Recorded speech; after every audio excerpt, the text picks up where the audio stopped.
Flames Nation, we are almost 10 days away from not just the biggest sporting event in Liberty football history, the biggest sporting event in all of the history of Liberty University. John Manson, Thursday night tonight, how we living? We're living good, Richie. It's Thursday night. We got, 10 days or so until Fiesta Bowl, and we got a loaded show tonight. Looking forward to it. There's a lot going on. We're going to be talking Oregon. We're going to be talking bowl game festivities. And we're going to be talking Liberty Twitter Bracket Challenge, the LTBC. It's already starting to gain a little bit of steam, starting to gain some momentum, and we have an exciting announcement about that. We're not going to tell you when, but we can assure you that it's coming tonight. So, John, it's bowl season, and we haven't played yet. All the little bowls, because, at one point, and in one moment in time, that was important to us. So I'm not going to knock it, but this year in 2023, the year of our Lord, the little bowls are going on right now. What are your thoughts so far?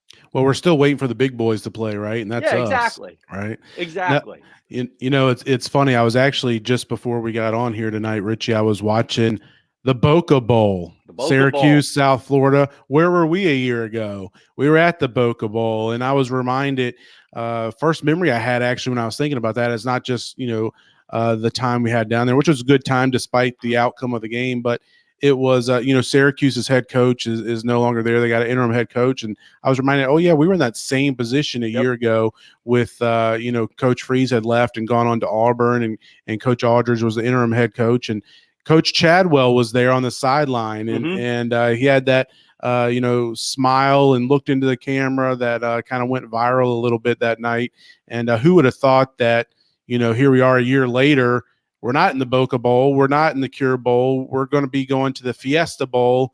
And as it says in Christmas lights, as we're just, 3 or 4 days away from Christmas, on top of Coach Chadwell's house up on the mountain overlooking Williams Stadium, we are 13-0 and ready for the Fiesta Bowl. Let's go.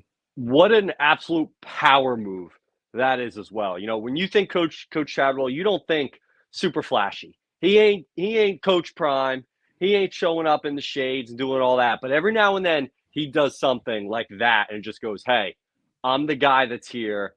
And don't you forget, I got a little bit of swag to me as well. So thank you to everyone who is joining us this evening, whether you're live on Twitter, on Facebook, on YouTube. Make sure you like, subscribe. It helps us out a bunch. It allows us to kind of spread our reach, and it lets us know that you're listening and you're checking it out. So mix it up in the comments, have fun with that, and we're super excited. So, John, Conference USA, we talked a little bit about the little bowls already, but Conference USA, a little bit of success.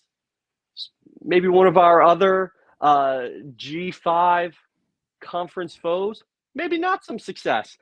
Thoughts so far on that while my blind dog tries to sit on the couch next to me during this? Well, we got a special guest tonight. I didn't know it was going to be your dog, but hey, we got a special guest. It's been fun. It's been, a good start to bowl season with Conference USA. They're 2-1. We're 2-1, I should say. We're 2-1 bowl season, 2-0 over the Sun Belt. So it's been a good start. New Mexico State unfortunately came up on the short end of things, but it's been a good start to the season. It was nice that Western Kentucky Old Dominion game in the famous Toastery Bowl. That was an all-time classic. I was watching that game and what was it, 28-0 by the end of the first quarter, and kind of was like, what is happening? And I, kind of had it on in the background, wasn't paying attention to it much. And then all of a sudden I look back up and it was, a 1-score game or whatever in the fourth quarter. And that was a fun ending. And I was definitely pulling for the Hilltoppers. It was nice to see them pull it out. But as you said on Twitter this week, Richie, it's a lot different to be in bowl season as a part of a conference. And I agree completely with you. It's fun to kind of pull for those guys and everything. But looking forward to the rest of this show. We got some special guests lined up. We're also going to dive into the Oregon game in a little while. We're going to talk about the Liberty Twitter Bracket Challenge later in the show, so stay tuned for that special announcement with that. And but as always, we got our special guy, JP, Jason Porter, locked and loaded. I think he's ready to come in here. And I heard that he's got a Christmas party going on at his house, but he's skipping that to hang out with us. Let's get JP. Dedication. Oh, he's saying don't tell anybody. Don't tell anybody that he's hiding out. Where are you at? You in the closet or where are you at? I mean, it looks like a hostage situation. I'm not being held against my will. I promise. It's all good. All right, sounds good. So, JP, how you living tonight, man? How's it going? You snuck out into the back of the house for out of the Christmas party to join us for a few minutes? That's it, man. I'm doing great, guys. How are you guys? And, man, can you believe we're fiesting? It's just unreal, isn't it? It's one of those things, every night, and I'm going to bed and I'm just, my mind's racing, going every which way. And it always comes back to, we're going to the Fiesta Bowl. Like, that's such an outlandish thing when you think 5 years ago, 10 years ago, and we're here, we're there, we are going to be there. And it's starting to sink in, and it's still, I've said it before here, it's not going to fully sink in until I am there in State Farm Stadium, sitting there watching the pomp and circumstance. Has it set in for you yet, Jason, or is this still kind of like a fever dream? Yeah, it's still a little surreal. In fact, I ran into Barry Fink today, the assistant athletic trainer, and Barry and I worked together for a long time with Liberty football. And excuse me, he and I were just kind of laughing, saying it seems like a couple hours ago we were playing Charleston Southern and Gardner Webb, and here we are going to Phoenix. So it's definitely surreal. It's just been a meteoric rise. It's been really cool to see what's happened to the program. And I'm excited for the guys. I'm excited for the opportunity that it's going to allow Liberty to be on the national stage here on so many levels. And I think if nothing else, it is making for some must-see TV, because there's got to be a lot of people that are going, well, all the rest of these bowl matchups we get, but they may or may not know Liberty, right? So I think there's some great opportunity for us to have some incredible PR these next couple of weeks. Yeah, no doubt. One thing that I kind of been chuckling about is you read all the comments, whether they're, just Liberty haters or Oregon fans or SMU fans or whoever it is. And they keep talking about Liberty's strength of schedule, which I get it. It's one of the worst in the country, but that doesn't necessarily mean that Liberty's not a good team just because you play one of the worst schedules. We don't really know how good this Liberty team is. Like, for all we know, they're every bit as good as an Oregon, as a Washington, as a Florida State. We don't know that. They haven't had the opportunity to prove themselves this year. So I'm excited for that opportunity that this team gets on January 1st and on national TV with, one of just a handful of games going on and the only New Year's Six game going on that night. So I'm excited for that. So, we'll see how it goes. I have confidence in this offense to be able to score some points, regardless of who the defense is. And then it just comes down to getting some key stops and some key moments. And obviously Oregon's a really good team. They're good in all facets, both sides of the ball, special teams, and they're going to score some points. It should be a really fun game for people to watch. But Jason, I know you're going out there to the game. Do you get to travel with the team, or what's your itinerary look like for your time out in Phoenix? Yeah, I'm actually have the privilege of taking my family with me. So we're going to leave on the 30th on the Flames Club multiple planes, as I understand it, which is pretty great. So all four of us will be making the trip out there and kind of hit the ground running, I think, once we get there. But I'm really looking forward to that. And to your point, John, too, I think we're still waiting to see that perfect Liberty game. Coach Chadwell talked about it all season, and I think if those kind of things begin to align, and it's mistake-free football, be it turnovers or certainly even penalties and things like that, and then control the line of scrimmage, it could be a very, very interesting game with a lot of fun opportunities here with two of the best quarterbacks in FBS. Yeah, they say any given Sunday, it's a Monday, but any given Monday, and I'm a believer that any team can beat any team on any day. Going into it, you mentioned the offense, Liberty specifically, and Oregon, and that they're complete. What's going to happen, in your opinion, for Liberty to win this game? Yeah, I think two things that the Flames have done well all year, and we've been talking about it all season. Time of possession has been a big deal. Liberty's been able to control the ball. 33 minutes and 43 seconds, good enough for number 2 in the country. Oregon's not far enough behind that, but you keep the ball out of Bo Nix's hands, and again, who knows what can happen. I think the other thing to pay attention to is going to be the line of scrimmage. Again, another narrative that we've talked about, but this line of scrimmage is a little different. They've got a defensive lineman, Brandon Dorless, starting to do some prep work on some of these guys, and he's a Reese's Senior Bowl pick already on the defensive line for Oregon. And then obviously their stud center, Jackson Powers Johnson, I think is his name, is an unbelievable All-American on the offensive line. So they've got some studs on that line of scrimmage, but again, depending on how the pushes go, depending on if we're able to control Bo Nix and keep him kind of in the pocket and disrupt him a little bit and do some things like that. Again, mistake-free football as best we can. The Flames can battle. I really believe it. Yeah, I think so too. I think Bo Nix. Sorry, John. No, Bo Nix has been known to make mistakes away from home. Before this year, the narrative a lot of the times was Bo Nix away from home is a different quarterback. There's going to be a lot of Oregon fans there, but he is going to be out of his element. So I do agree. If you get him off his rhythm, check down Bo, I think good things could happen is going to be one of the key to the game. Sorry, John. I just want to get that Bo Nix point out there. No, you're good, and I agree with what you're saying there, and good points, Richie. But I think with a guy like Caden Salter, you never know. He's a very talented quarterback, as we all know, and he's a gamer too. We saw what he did against New Mexico State when conference championship was on the line, and he's always come through. He did it against Wake Forest last year as a redshirt freshman, one of his first starts in his career, when he still didn't even know the playbook, right? That's what Coach Freeze talked about last year, and he just went out there and played, and so I'm expecting a big game out of him, and like you said, JP, it's very important that we limit the mistakes. If we can get out there with 0 turnovers, that's great, but we certainly need to win the turnover battle, and those penalties have to be ones that aren't drive killers, ones that aren't extending drives for the Ducks. And again, this defense, we talked a lot about the defense and their struggles off and on at times during the year, but they still got the job done. Each and every week they got the job done. And whether that was against Sam Houston at the end of the game, getting that, those stops all the way down to 4th down with Kobe Singleton's PBU, or interceptions at key times or takeaways at key times. So I'm confident in the defense to get the job done when needed. We are going to be a little shorthanded. Preston Hodge isn't going to play. Maybe a couple other defensive players aren't going to play. We'll still waiting on all the final word on a couple of those guys that are in the portal. But we got enough playmakers on that side of the ball, and certainly on offense that I think we got a chance to keep this thing close. And as long as you keep this game close, you get into that 4th quarter, you got a chance to again, you're putting all the pressure on Oregon in that situation. There's no pressure on Liberty, even though we're undefeated. Nobody's expecting us to be in the game even in the 4th quarter. So if you get there and you're within striking distance, I like to take a shot there, and you never know what's going to happen. Yeah, it's one of those things. Have a shot to win the game at the end of the game. We saw, you mentioned the pass breakup.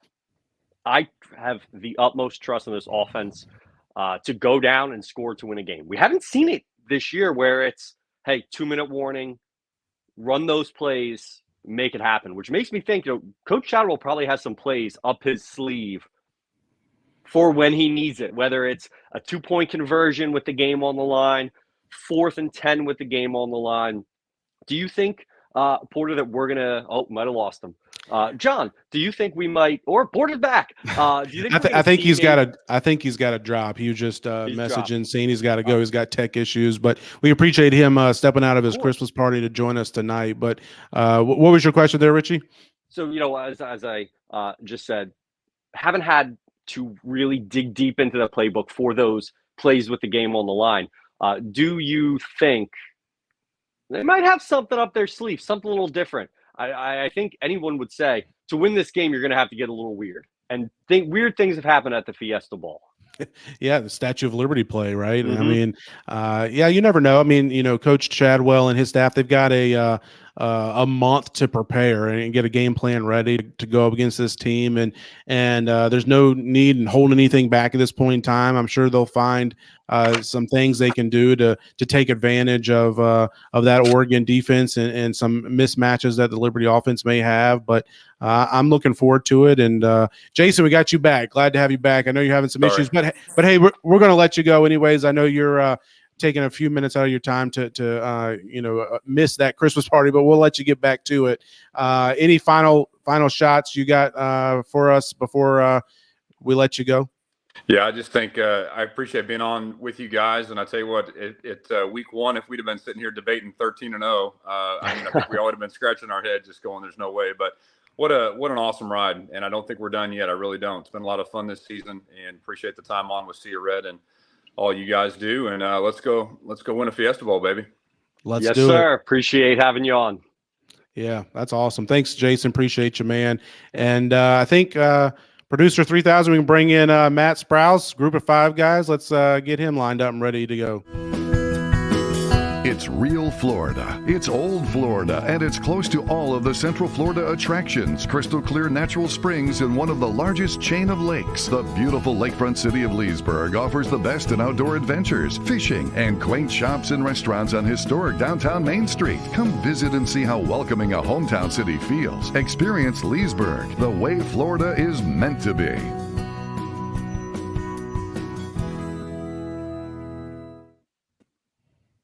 Matt Sprouse joining us from the group of 5 guys. Matt, have you been to Leesburg, Florida? Was that the Magic Kingdom in that one picture there? It was. You got the Magic Kingdom? I'll be there tomorrow. You're going? Promise. Honestly, you're hitting. What are you hitting? Magic Kingdom? Hitting Magic Kingdom. I'm staying at the Margaritaville Friday night through Sunday night, and I'm hitting Magic Kingdom Saturday, Sunday with the wife and my 2 little ones. It is going to be interesting. So no lie, Matt, if I'm lying, I'm dying.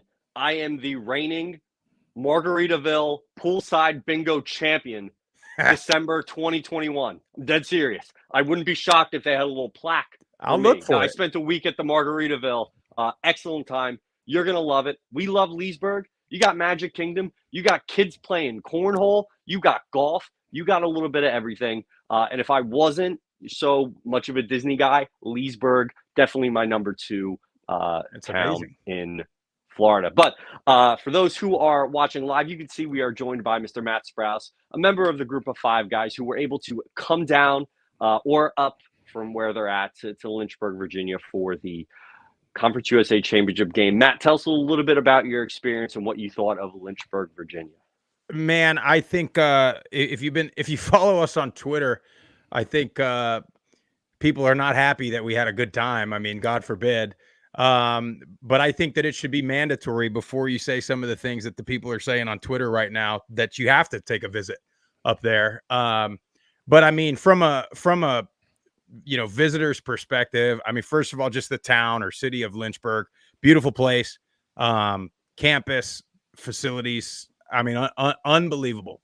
I mean, I think, we've been big supporters of App State over a couple of years, since we've been doing this group of 5 guys thing.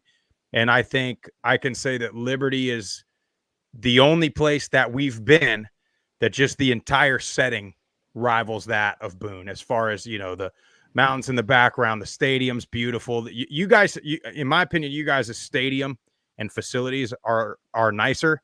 They may have the better mountains. But both fan bases, incredible. Little different tailgate scene for multiple different reasons, but student section's great, both of them. I mean, we couldn't have had a better time in Lynchburg, and I know that upsets about 59 other Group of 5 football programs, but it's too bad. Hey, Matt, I appreciate you guys coming out and hanging out with us and spreading some Liberty cheer at this point of the year. But Liberty plays at App State down in Boone next year. That started a home and home series. I'm looking forward to that. I'll definitely be down there for that one. But Matt, you talked about some of the hate that I don't know if it's not necessarily directed at you guys, at the Group of 5 guys, but just directed towards Liberty. I mean, I think you guys put out a tweet, was it yesterday or the day before, about, do we want Liberty to win or in the Fiesta Bowl against Oregon, supporting a fellow Group of 5 guys, Group of 5 team. And you guys, got a lot. You see what we deal with on occasion, but what are your thoughts about some of that hate? I mean, it's pretty funny. Well, I shouldn't say it's funny, because I think a lot of people actually sincerely feel a certain way about Liberty, unfortunately. So I don't want to make a mockery of it. From a football perspective, I think if you're a Group of 5 fan, I think if you're not rooting for Liberty to win this game, I think you're insane, because if what happens to Liberty is whatever happens is what everybody thinks is going to happen, which is an Oregon blowout, it's a disaster for any Group of 5 team for the next several years, because it's going to be a stain. It's just like, in my opinion, Florida State, in my opinion, got left out of the playoff this year simply because TCU got blown out last year. They got nothing to do with each other, but they're not, quote unquote, the same brand as the Alabamas and Georgia. So I think if Liberty gets beat handily, I think if you're a Tulane or a Troy or a Boise State, I think next year, yes, one team's going to get in the playoff, but if there's a second team, if there's 2 13-0s next year, or a 13-0 and a 12-1 or 11-2, I want to get 2 teams in there, but you never will if Liberty gets beat handily. So that's why I think you got to win. As far as the hatred goes, I mean, look, like I said earlier, I think before you have a strong opinion on a lot of these things, I think you should go. And I think that if you disagree with what Liberty stands for, and you think that the fans and people of Lynchburg, hate certain people or certain demographics, I think you should go, because I would bet my 401k that if you went and you were any of the demographics that people claim are hated at Liberty, I think you would get treated just as well as we got treated. So I also, I mean, when it comes to football, I also think, guys, it's not that serious, man. I mean, there's players in every locker room. There's coaches on every staff, administrators of all different walks of life. And that's what makes football such a separate thing, from the rest of the world. Sorry, I went on there, but no, you're good. No, you're good. And I'll say 2 things to it is number one, Twitter, social media, whatever the case may be, is not real life. I mean, if you go out here and meet people in person and look them in the eye and have a real conversation with them, it's not the same thing. I wear Liberty stuff everywhere I go, and I always get positive comments and conversations start up and things like that, and never get all this stuff you see online. So that's the first thing I say. The second thing is kind of what you already said, Matt, is what I try to tell, whether it's recruits or other coaches or other fan bases, is, just come to Lynchburg and check it out for yourself. Liberty is not what a lot of people think it is. They have a lot of, cliches that go around online about, who we are and what we stand for. And it's not true. You come and meet the people of Liberty and meet the fans that are sitting in the stands at Williams Stadium or Liberty Arena for a basketball game day. It's not, I think you'll be welcomed.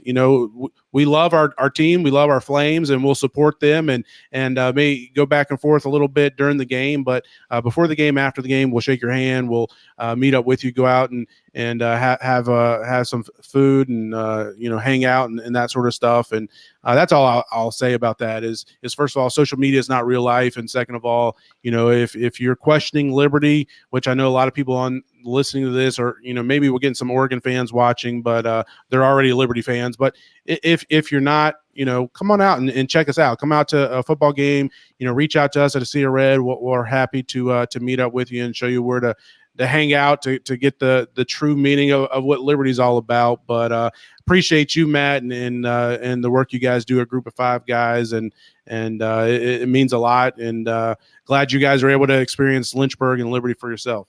100%. And we do, just a little teaser, we got that game in Boone penciled in because, like I said, it's 2 of our favorite places, 2 of our favorite programs. So I'm excited for that.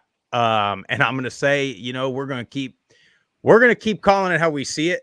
And, if that gets us canceled or, we're pretty good at handling the Twitter mob too.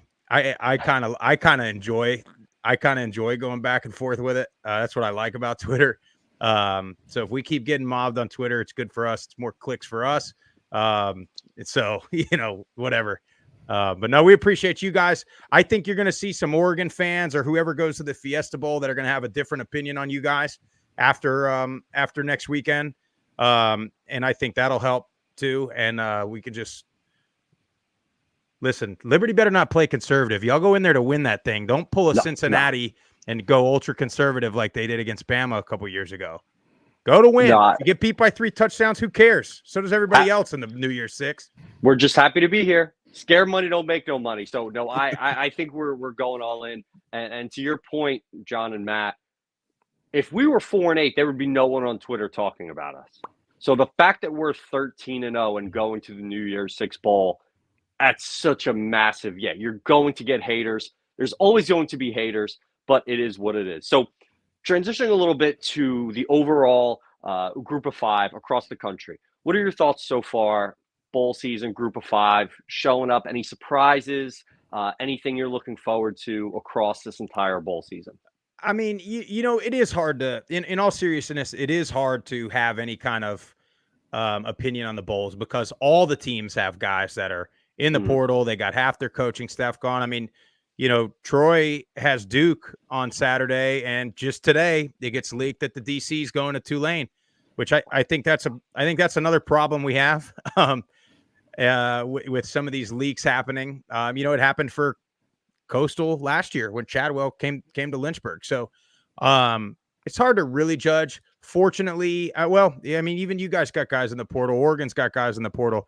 It seems like most of the 1 and 2 deep are going to be out there playing. So it's a good test on that end. But look, we talked about it on our show. You have this early transfer portal and signing period window, in my opinion, is the biggest problem because it's the snowball effect from there. Early signing period makes you got to open the portal early, makes the athletic departments have to hire their next coach as fast as they can to get this first signing class in. So it just, it just puts everything back. And you have the QB2 at Texas playing for a national championship that's not going to play because he's in the portal. But it's not his fault because he has to get in the portal because otherwise he's not going to have a place to play next year. So, that's you asked me about bowl games, but surprises. I don't think anything can ever surprise you in bowls. I think looking forward, I think specific to Liberty, I think if you go back to Boise State in the Fiesta Bowl, and they won that game, but they won that game and then they followed it up with regular season wins against, I think, Florida State, Oregon twice when LeGarrette Blount punched that kid. I think Virginia Tech they beat. So Boise State from that win just capitalized. And now they have the brand of nobody wants to play Boise State. Like put it this way. If 7-5 Boise State was playing Oregon, nobody would be saying they're going to get beat by 30 points. And they went 7-5, 8-5 after the championship. So just because of the brand. So I think if you're Liberty and you win or whatever happens, and I think if any Power 5 teams are even willing to put you on the schedule and you beat them for the next couple of years, I think, whatever's in store for Liberty, whether it be staying in Conference USA, going to the American, whatever happens, I think you'll have a brand that's big enough to, get the benefit of the doubt when it comes to playoff nods and New Year's Six nods in the future. Matt, we'll let you get out of here soon. Just a second. One question I got for you is, maybe looking ahead to this next week of the bowl slate of what games are coming up. You got a lot of them on Saturday and going into next week as you get towards New Year's. From the group of five perspective, what are some games? You mentioned the Troy and Duke game. That's one that I'm kind of looking forward to. They both have head coaches that have left and a lot of question marks on both sides there. But any other games that you're kind of looking at that you circled that is much must-watch TV for you as we move into the holiday season here? Yeah, I mean, I think it's going on right now, this South Florida Syracuse game. And I haven't looked at it. I got it on record, so hopefully I don't know what's happening, but I think anytime you're a team like South Florida or some of these teams that had it kind of overachieved in a new coach's first year, I think it's good to see what kind of momentum they can get going into the next year. So there you go. I'm looking at the chat, 14-0 South Florida Bulls. That's what I'm talking about. And then, yeah, Troy, I'm rooting for Troy. Troy's another program that's been really good to us, really helpful to us. Love going down to Troy. They've got a really good, solid brand, solid program. So we're always any group of five versus Power Five. Of course, we're rooting for the group of five. I really, before the bowl season started, I circled that App State and Miami game, which it probably didn't go the way anybody thought, but it was still an awesome game to watch, just as sloppy and rainy and all that as it was. And that's what the bowl games are, man. They're fun. It's a reward for the players for having a great season. So yeah, get to see two teams that normally would never play one another. That's right. Like Rutgers, Miami, like just a weird Duke, Troy, like you mentioned, just a fun opportunity. But Matt, Richie, you always got to get the Rutgers love. Yeah, in here, you had to get that Northeast. Yeah, come on, I got to a little bit. But Matt, thank you so much for joining us as always. You and the rest of your crew are so amazing online, and you've been so great to us. Let the people know how can they hear more, a little bit about y'all, and all that good stuff. Yeah, I mean, first of all, thank you guys, and thank Liberty. I mean, that's what helps us the most is whenever a program or a tailgate or a collective or whoever kind of welcomes us in like you guys did. That's what helps us grow and get our message out the most. But all the social platforms at Group of Five Guys. Twitter is the most fun. So if you want to, we fight for y'all. So if you're not on Twitter and you're like, why does everybody hate Liberty? We're on the battlefield with the Flames. But Twitter, Facebook, Instagram at Group of Five Guys. And then we do a live podcast every Tuesday night. It's on YouTube, Apple Podcasts, Spotify. It also streams on Twitter and Facebook. And then during the season, which of course we don't have anymore, we've been doing a live show every Saturday morning in place of game day. So love any clicks, any likes, reviews, subscriptions, follows, all that helps. We really appreciate all of it. And go Flames, baby. Let's do Holding it down for the G5. Virginia's best and most flames-friendly coffee comes from Ironclad Coffee Roasters. Ironclad Roasting serves up their beautiful beans at 2 cafes in Richmond, where you can enjoy their craft roasted specialty beans from anywhere in the country by visiting www.ironcladcoffee.com. Place your order there, and it will be directly shipped to your doorstep. Whenever you find yourself in the capital of the Commonwealth, pay them a visit at one of their 2 cafes in the Richmond area. Ironclad's owners, the O'Rourke family, are proud Flames Club members and season ticket holders. And now they're pleased to sponsor the podcast from the CRA. Hop over to www.ironcladcoffee.com now to get your Virginia's best specialty coffee headed your way.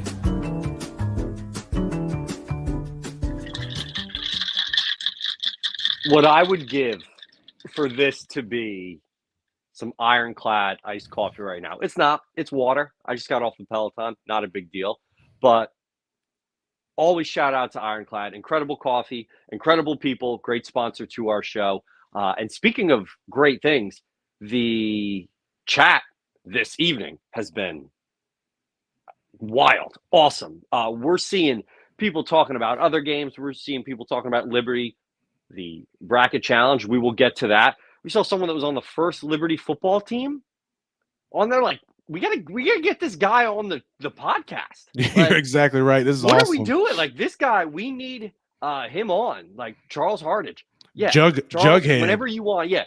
Jughead, whenever you want to come on the podcast and talk about your experience, please feel free, because it's people like that over the years, those players, the Mike Brown, the Chris Summers, since I've been associated with Liberty, that set the stage, that allowed for this to happen. And for this, we're talking about the Fiesta Bowl. So, John, we're going to be down in Scottsdale, Arizona. Have you been to Scottsdale before, John? I've never been to the state of Arizona. Oh, I've not ventured much west of the Mississippi. I'm an East Coast guy, born and raised, but I did live in Colorado for 1 year, so I did some sightseeing around Colorado, the Rocky Mountains. Got into Utah a little bit, but I've never been to Arizona, so I'm looking forward to it. My wife and I, we were actually a little while ago watching some videos online of some, must-see attractions and things to do in the Phoenix area. I think we're going to go to a Suns game one night. So looking forward to that. My kids have never been to an NBA game, so that'll be a first for them. So that'll be fun, but never been to Arizona. I'm looking forward to it. We'll be staying in Scottsdale. Got a lot of team events. I think Saturday night's a pep rally at the team hotel. We'll be over there, and Sunday there's more. There's so much stuff going on. I can't even keep it all straight, but I'm looking forward to it all. Yeah, I think Sunday night, Battle of the Bands at the Phoenix Zoo. And then after that, anyone who is going to be in Scottsdale, if you've never been, Old Town is the place to be. Old Town has a bunch of restaurants, a bunch of stores, bunch of places to just hang out, grab yourself a beverage of choice. And we are going to be putting together a little meet and greet. We haven't announced this yet. I've been negotiating nonstop with Boondocks Patio Bar and Grill, and we're going to be there New Year's Eve from around 8:30 to 10:30.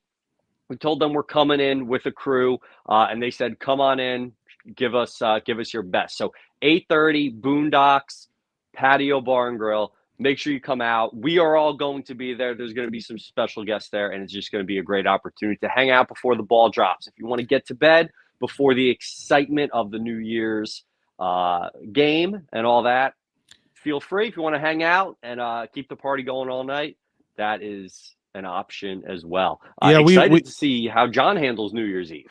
No, I'm excited. I'm excited to see how Mr. Longshots handles it as well. But especially when you got a game the next morning at 11 a.m. is kickoff. But no, we've had one of these meet and greets every year at a bowl game, and they're so much fun. I remember back the first Cure Bowl, Chad and I were there. We met a lot of parents of Liberty players. Met Mrs. Buckshot. That was a lot of fun. Buckshot's mom, and got to know a lot of parents of the players and other fans, and Dennis Fields, who a lot of you have gotten to know. We actually met him at the very first Cure Bowl. That's how Chad and I first met him, and we've become good friends since then. But it's so much fun. So if you're going to be in Phoenix, going to be in Arizona, come on out Sunday night. Boondocks Patio Bar and Grill, or I think is what it's called. Yep. That's it, right? Put Richie? It all out on social media. Yeah, we'll put it out on social media. I'll probably put an article out on CRED as well with the information. But it's going to be New Year's Eve about 8:30. It's almost walking distance. It's in Old Town. It's almost walking distance to the team hotel, the Flames Club Hotel, where we're staying in Scottsdale. So make sure you stop by there. And we told them we're expecting 200 plus Liberty fans. So come on out there and let's have a big showing of Liberty fans in the red. And one of those people that are going to be there is going to be Producer 3000. And we want to bring him on right now because there's a lot that we could talk about. Where on TV can you watch the game? Game's going to be on ESPN, 1 p.m. Eastern Standard Time, 11 a.m. live. So I just saw that in the chat. So Producer 3000, first off, you're muted, so I'll give you a moment to do that while I ask the question. Hey, how are you living this Thursday night?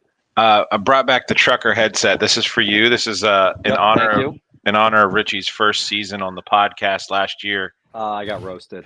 I got to turn down my volume. You sounding good, Mr. 3000. Thank you. I work hard on this. Hey, let's run through some topics really quick while we're here. First of all, Richie, what is one thing? John, I think the basketball team's going to be, the football team's going to be at the same Suns game you are. So that'll be cool. Richie, what's the thing you're looking forward to most in Phoenix besides the game? what is the one thing you're like, I'm excited for this? I loved I think it was the Battle of the Bands last year. Just getting everyone that was the moment where I went, this is a bowl game. This is different than just your normal Saturday college football game. You got fans of the opposing team more than normally would be. It's a neutral site game. The music's playing. Liberty fans, you're seeing people you haven't seen in forever. You're meeting people that you have only interacted with on Twitter. And I know there's a lot of people that are going to the bowl game that we're going to get a chance to meet for the first time. So having that community, we have such a strong community on Twitter, getting everyone together, getting everyone at events like the Pep Rally, Battle of the Bands, our meet and greet that we're having, just to come together to celebrate this common thing that we all support, I think is just, it's going to be awesome. John, what about you? I hate to say it, but it's Boondocks. I mean, how can you not? I mean, I love that every year. That's a highlight, having that time to just kind of relax and sit back. And there's no work to be done. We're just there hanging out with fellow Liberty fans and shooting the breeze, getting to know people we've never met, like Richie was saying, getting to hang out with people we haven't seen in a long time, and the whole Sea of Red crew is going to be there. All three of us here on the screen, we're going to be there. Chad's wife and son's coming. My wife will be there, and my two girls, and Richie will be there. Zeke's going to be there. The whole crew is going to be there. CT will be there. He's sick tonight, so unfortunately can't make it on the show. But Boondocks is well, I've never been to Boondocks, but the Sea of Red meet and greet is so much fun each and every year. Like I said, we've done it every year at the previous bowl games, and it's so much fun. But you can't beat it. Spending New Year's, spending Christmas, whatever it is, every year it changes the time, right? But spending New Year's this year with Liberty fans in somewhere other than Lynchburg. It's not going to be cold. I mean, it's like 20 degrees this morning. It's not going to be that in Glendale. I've had it on my app on my phone since the announcement, and every day just about I check and say, okay, it's 32 here. Well, it's 58 in Glendale, so I'm looking forward to the warm weather. But yeah, that meet and greet Sunday night is number one on the list. How about you, Chad? My favorite thing, honestly, is traveling, like being on the planes and in the airports and like to and from the hotel and seeing so many other Flames. It's so cool to like know that there's a ton of people, somewhere to the tune of 4,000 to 5,000 other people who care about this football program enough to spend all this money and travel and watch them play. That to me is the really cool part, is just the whole thing that comes. Like I just enjoy the traveling piece of it and just being out there, being away from Lynchburg and seeing that many Flames fans. So it's not one particular event. It's just like you're going to see so much red and so much Flames gear and so many people that you thought, never would do something like this, that you're the only person that cares this much. You're not. There's 5,000 others that are just like you who love the Flames the same way you do. So that's kind of one of the top things I'm looking forward to. Boys, we got some other topics we got to get to. I know this is the producer coming out in me, but we've got about about 6 minutes left, and I want we got as much time as we need, Chad. We're not on any time schedule. I know, but for the people here, we got to get to this. They've been watching for an hour for you guys to talk about LTBC, Liberty Twitter Bracket Challenge. John, you want to tell us a little bit of history about the Liberty Twitter Bracket Challenge in 30 seconds or less? And then, Richie, you want to try to summarize what we're doing this coming year? So, yeah, Liberty Twitter Bracket Challenge, it started was it over COVID? Maybe the year before COVID? I can't remember. It's been 3 years running, I guess, now. So it's either the year of COVID or right after COVID. And it's just a way for, it kind of was a spontaneous thought one night that we had, and we put it into action, and it just kind of took over. It was crazy. And we've got a belt. That Miss Jenna Nicely was the winner last year, so she sports that belt. If you've seen her at Liberty events this past year, she's been wearing that loud and proud, and it's basically a way for us to. There's Miss Jenna in the comments there, but it's basically a way for us to, ultimately reward the person or the Twitter account that most represents Liberty on social media, on Twitter, and but we. it's a 64 person bracket and you do head-to-head voting, and that's the whole history of it. But it kind of has taken off with, coaches have gotten into it and putting their faith and support behind one candidate, and it's been a lot of fun, and it's actually how we got to know and meet a lot of Liberty fans over the years. So somebody must have scored. Richie, what just happened? Rashid Shaheed caught a banger of a touchdown pass. I may or may not have a parlay. Him and Tyler Higbee both over 50 receiving yards, plus 1,800. We're in a good spot right now. Okay, so anyways, that's the history of the LTBC.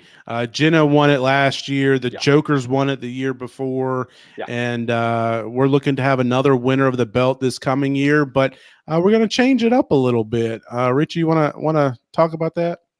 Yeah, change is important, and change is inevitable. And there are so many people on Liberty Twitter, and it has grown so much over the last year specifically. And there's so many people that do so many different things. And we want to take an opportunity to recognize not just one person, but we want to recognize everyone that contributes to our entire fan base. So we're going to be having an award show, and we are going to be having categories. Now, we have some categories in our head now. Yes, we are going to do Liberty Twitter Person of the Year, and they are going to win the belt. But we're going to have other categories as well. The Oscars is not just Best Picture. There are going to be a bunch of other categories, and we're going to leave that up to the people. I say I'm a man of the people. We're going to leave it up to the people. So we're going to open up after the bowl game, because we're playing in a late bowl, so that's going to push the all the Twitter fun back a little bit, which to me, it's worth it. When we come back from the bowl and all the activities, we're going to open it up to everyone on Twitter. We're going to say, what categories are you looking for? Some that I already know I'm all in on. Burner account of the year, hater of the year, debate of the year, night of the year, whatever. Tweet of the year. Tweet of the year. We're going to open it up to the people. We're going to say, what categories do you think we should recognize? What about the troll account of the year? Troll account of the year. We're going to try to keep it positive the best we can. And that gives a good opportunity here to talk about why we're making the change. Basically, look, there was a lot with voting bots and purchased votes and going online. And honestly, putting people against each other was a lot of politicking. It was all in good fun, and most people had a lot of fun with it. But, it just turns into one versus the other, whereas this will be more like all of us in this together. Plus, it's not going to be just like a big political campaign. It's not going to be just who can go out and get the most votes, who can buy the most votes. It's going to be, and honestly, through all of that last year, I thought the right person has won the belt every year. Jenna deserved the belt because of what she did on social media and fan the flames. But this is a way to ensure that the correct person wins the belt in terms of who deserves it, who the panel and the committee deserves. So there are going to be several members of the committee of the panel. So it's going to be kind of like the college football playoff committee, where there's going to be like 8 of us, hoping to announce those folks here coming up soon. Jenna, not sure if you can run again, but it'll be fun. Maybe she probably can't win the belt again because it's fun to pass it around, but she can be up for a different award, right? I mean, maybe not the Liberty Twitter Person of the Year, but she can be up for a different award. But yeah, we're gonna have a committee. The 3 of us will be on that committee, and some others from outside the Sea Red community, as well as others still within it. I'm sure Zeke will be on there as well too. So, and I think, kind of to add to what Chad was saying is, it's I think a little bit of the LTBC kind of it got, I don't want to say out of control, but it got out of control, and it became very political and divisive, and people were attacking each other and that sort of stuff. And that's not the purpose behind it, because it was like this account against this account. That's not what we intended it for. It was to continue to fan the flames together. And it has done that, I do believe. But we don't want it to be divisive and political. We want it to be something that we all can rally behind together. So like Richie was saying, right after the bowl game, you can go ahead and do it now, but right after the bowl game, we'll be out there on social media. Let us know what categories we should include. And then we're also going to ask for you to nominate people. You can nominate yourself. You can nominate others for these different categories. And Richie, we're still trying to figure out all the details, but we're going to do that in January. What are some thoughts on that? Yeah.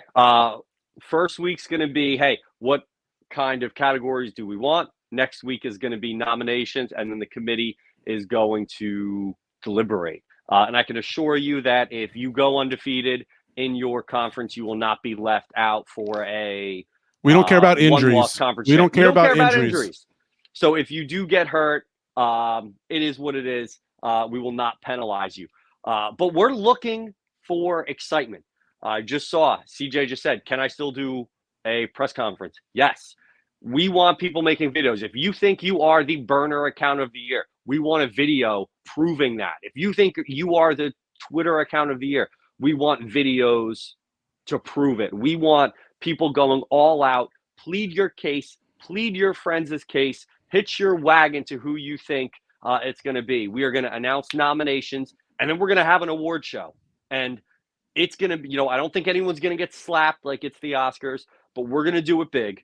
We're going to do it large. We're going to have guests. We're going to have people announcing awards, all that stuff. And it's going to be positive. It's going to be an opportunity for everyone to come together to celebrate Liberty Twitter, to celebrate all the amazing things that have happened over the last 13 months. And I'm excited about it. I know Chad and John are as well. Yeah, and I think everyone else will be too. Yeah, so very good idea to kind of pull it all together and fan the flames together. That's what the whole thing was about, was to learn new accounts on there. So there's probably going to be a new contributor of the year type account and all that kind of stuff. Newcomer of the year. Newcomer of the year. So it'll be a lot of fun stuff there.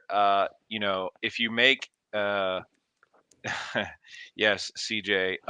Hey guys, I have an idea. This is fresh off the dome here. What about if you are a past winner of the belt and are no longer up for the belt? You're part of the committee. So Jenna's a part of the voting committee, and we'll go on back.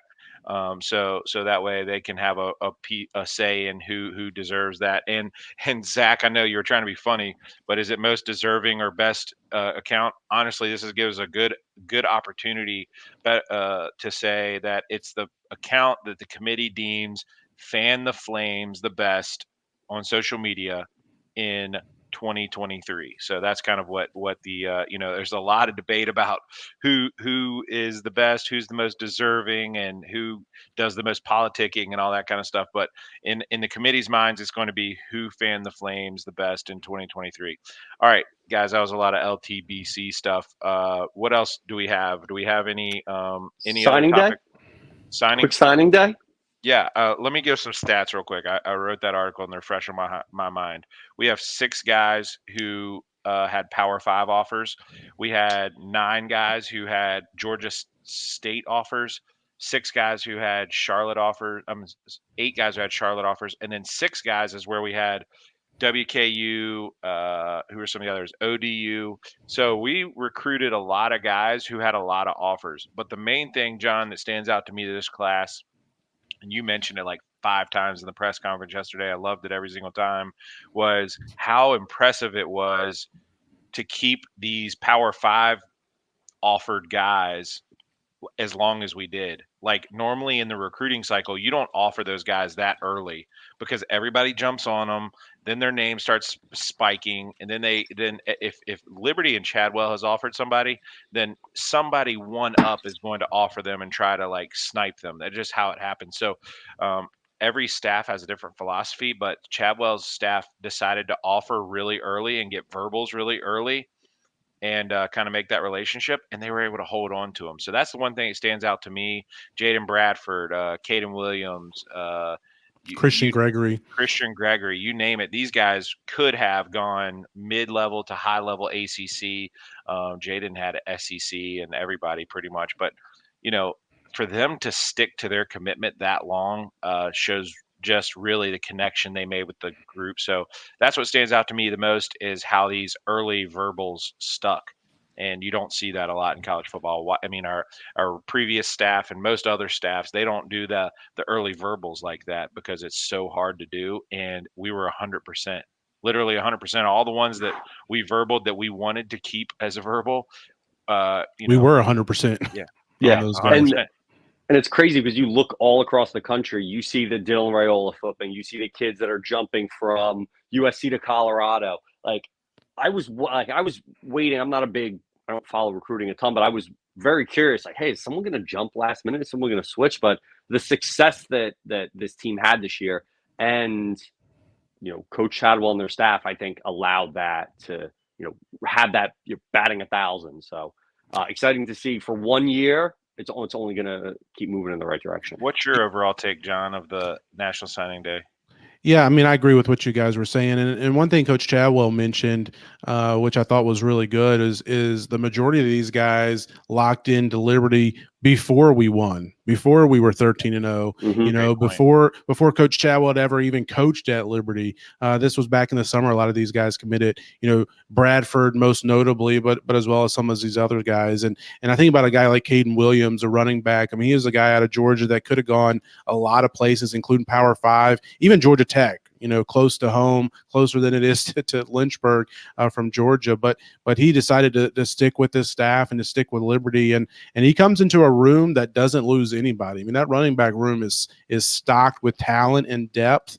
Cooley's back, Joyner's back, Billy Lucas is back, Vaughn Blue is back.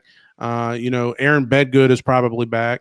So it's a lot of talent there, and Caden still decided to stick there. And of course, some of those guys will be seniors next year, so there'll be room for them. But and a lot of these guys, another thing about the roster where we've gotten, last year we were pulling in a lot of guys we needed to play immediately. This year's class, a lot of them are going to be able to, probably redshirt, sit and learn behind some upperclassmen, some veteran, and have time to adjust to the college game, the college life. So that just shows the growth and development of this program. And I think we have to talk about Bradford a little bit more. I mean, and I'll do it in two parts. And I'll start with saying like the rankings. Like I saw some questions and comments about the rankings. I don't really pay a ton of attention to the rankings at this level.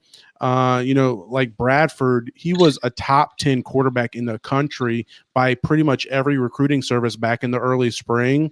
But then all of a sudden, some of his other teams that were recruiting him hard, South Carolina, Florida, some others, they got their quarterback commits in the class, and Bradford was still there, and he started slipping down the recruiting service rankings, and then he commits to Liberty, and he was a 4-star multiple places. Well, then all of a sudden he was a 3-star everywhere, and because you can't have a 4-star commit to 4-star QB commit to Liberty. So I'm not too worried. I'm not too worried about the rankings. I mean, they take care of themselves, and it's more, especially at the group of 5 level, it's more about identifying the talent and then being able to develop, and Coach Freeze and his staff was able to do that.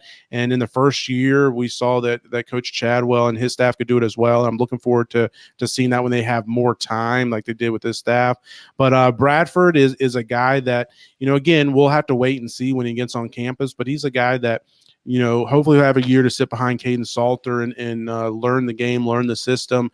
But he could be a multi-year starter and really kind of help take this program to that next level, because it's always the quarterback's the most important position. So for Coach Chadwell and his staff to get a guy like that, lock that in, even back before they coach back in the summer, is huge, and it can just be a huge a building block for this program moving forward.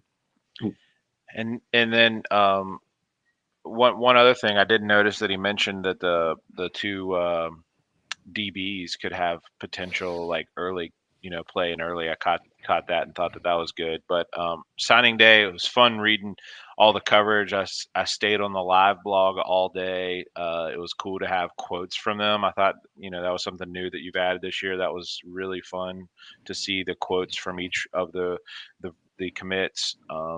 So yeah, signing day, huge fun. It's always a blast on the mountain. I feel like that, we keep on stacking these recruiting classes and things, but that doesn't even include portal guys. And I think Mhm. that's going to be a lot of fun too over the next couple of days. And it's just, the excitement, everybody wants to be here, and it's kind of showing, whenever you're going to the New Year's Six or you have a really good run at a G5, normally you lose your coach. Look at Tulane, look at Troy, look at JMU. I mean, those are the top 3 or 4 G5 programs in the country last year, minus SMU who had Lashley. But um, you know, it's rare to keep a coaching staff, the full staff. I mean, no indication that we're losing anybody, and so it was kind of cool to keep that momentum going after a successful year like this. So, all right, that is signing day. Any other topics that you guys want to get to? I think we got to close out with Oregon. Is that where we're at now? Talking about the Yeah, Oregon game. Final thoughts on Oregon? Yeah, go ahead, Richie. They're a good team. They lost to a team that is going to the college football playoffs by 3 points twice. Could have gone their way both times. I love Zach. He's like, oh, enough of this. Happy to be here. I'm happy to be here. Obviously, I want Liberty to win. I think if things go right, it can be a ball game. But you keep Bo Nix on the sidelines, long, drawn-out drives, couple shot plays, really run the ball. Still, what are we, top 5 in the nation in turnovers still? Number 2. Number 1 in interceptions. Gonna need at least 2 to win this game. It's cliche, but special teams. It has been inconsistent all year. Not knocking anyone. It is what it is, but game could come down to a field goal or making a field goal to get momentum going into the half or a blocked punt. But I just think gonna have to play that perfect game that Coach Shadwell has been saying is in there. It's waiting on it, but cautiously optimistic. I think we can keep it within the number. We haven't talked a lot of gambling. Spread is 17, over under 67, which I think is the highest bowl game. Don't quote me on that. It's definitely one of the highest ones. But we'll see what happens. Happy to be here. Yeah, I'm also happy to be here. I'll give you my one take for the Oregon game at this point is I'm studying every day who is playing and who is not playing. I really think that could impact Oregon more than us. I think we kind of know where we stand. We're, as far as contributors, it looks like Preston Hodge is maybe the one. It was a nickel corner, verbaled and committed to Colorado. Will not be playing in the bowl game. But I mean, Oregon, I still think that there's an opportunity for an NFL agent to get in Bo Nix's ear and say, "Hey, buddy, maybe that can be your next career, Chad." Yeah, seriously, Frank this is how it Harris. happens. This is how it happens. For those that don't pay a lot of attention in the offseason, this is how it happens. You sign an agent. The agent gives you 200 to 300, 400,000 upfront money, depending on where you're going to be drafted in the class. If you're a top 3 round draft pick, it's like $400,000 upfront cash that you end up paying the agent back once you get drafted. Okay. But here's the deal. When they give you that 400, they say, but you can't play in the bowl game because we're not risking injury. And then they guide you through the rest of the draft process. No, you're not doing a pro day. Yes, you're going to the combine. You're only going to run at the combine. You're not going to throw, or vice versa. So that agent that gives that $400,000 cash, here's what's changed is $400,000 cash is not life-changing to Bo Nix anymore. He's probably been making that plus some in NIL money. So it's not like he's not coming from nothing all the way up till this one opportunity. First time seeing big money is from an NFL agent. So that's probably what's going on here is like, all right, he's already been earning this for like 3 years now, 2-3 years now. So it's like the NFL agent's going to have to up their money just a little bit if they want to do that. So my guess is, though, at the end of the day, it's still $200,000 to $300,000, $400,000 to not play in a game.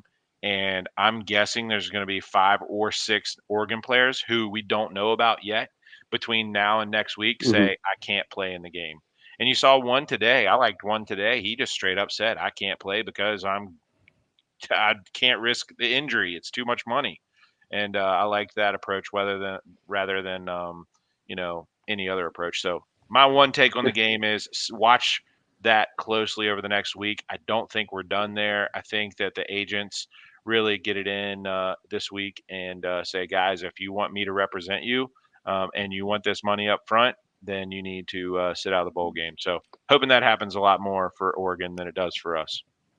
Yeah, I think it'll be interesting to see. And Richie, you kind of mentioned there the UTSA quarterback just all of a sudden last minute, wasn't going to play. It came out that day of the game, and the betting line was going crazy. I think they were 13-point favorites, and it dropped all the way to like 7 or 8. So they still covered both numbers. But anyways, it'll be interesting to see what happens. And once you get to the bowl site, once you get out into Arizona, and there's media availability out there, sometimes some of that information leaks out then.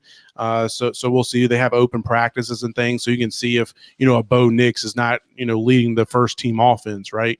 But so we'll see what happens there. But yeah, I mean, I think we saw several comments tonight about like you were talking about, Richie, just happy to be here, going to win the game.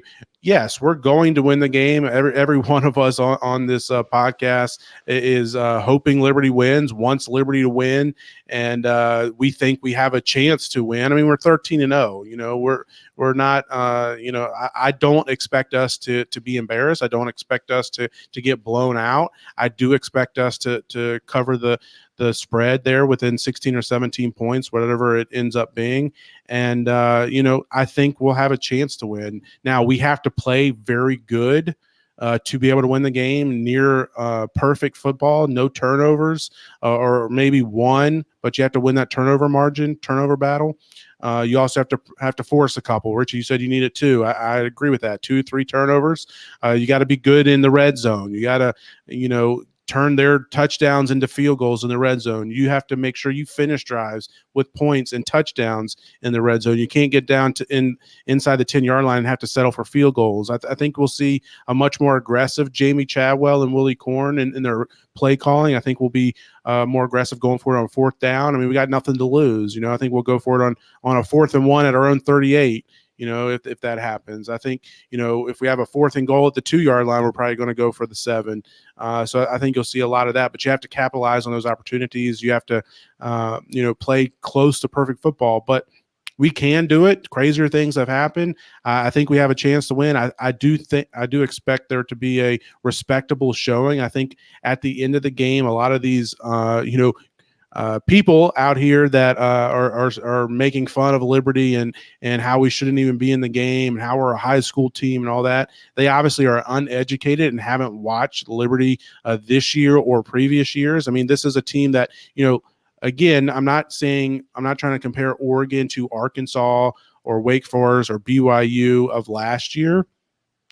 But there's a lot of comments saying, oh, Liberty's never played or hasn't played a Power 5 team. They're going to get absolutely destroyed. Well, we had a lot of the same players on this team last year, and they beat Arkansas on the road in SEC country. They dominated BYU, who's now in the Big 12. They were within 1 point of a top 25 Wake Forest team, and if they got that 2-point conversion there the last minute of the game, they win that game on the road. We don't talk about that anymore. Okay, we don't talk about it anymore, but and that was with their quarterback who transferred to Notre Dame, and so that was a very talented team. So again, I'm not comparing those teams to Oregon, but I'm just saying this team, a lot of its players have that experience of playing that level competition. They're not going to be intimidated by it. They're not going to be intimidated by the moment. They're going to go out and play loose, play free.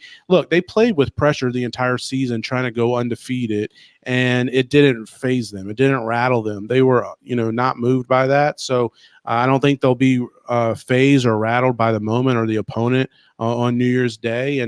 And I think we'll certainly have a great shot at pulling out the win. But again, you're going to need some help. Oregon's a very good team, the best team Liberty has ever played ever in the history of the program.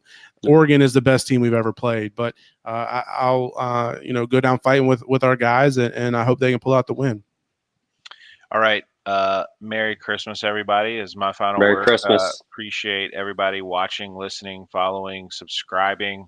And John, Richie, you guys killed it this year. Every single episode, I learned a ton, had a lot of laughs, and you guys are always consistently here every week, and much appreciate you guys doing this. So Merry Christmas, everybody. John, Richie, you guys want to go ahead and close it out? You guys have any final thoughts? Yeah, no, appreciate you being the producer 3000 for us this year, Chad. New role for you, and Richie as well. It's been fun to co-host with you all season. It's been a podcast year to remember. We got some special things coming up after the bowl game. This is our final show before the bowl game, but we'll have a post-mortem after the festivities in Arizona, and we'll recap the year that was. We'll recap the bowl game, and I'm really looking forward to it. But Richie, it's been a lot of fun, man. Close us out. It's been incredible. Again, Merry Christmas to everyone who has been supporting us for the last 3 months on Twitter, on YouTube, on Facebook. Again, it costs nothing to like and subscribe. Think of it as a Christmas gift to us, and it costs you nothing. So just an incredible season, and thank you to Chad and John for going, yeah, this idiot on Twitter, he might make a decent co-host. And I once a day, I'm like, how did this all happen? And it is just incredible. The fans have been awesome, and you two again specifically leading that charge. So again, Merry Christmas to everyone. We'll see you on Twitter, and as always, stay hydrated, stay blessed, stay fly. We'll see you in Scottsdale, and then after the bowl game.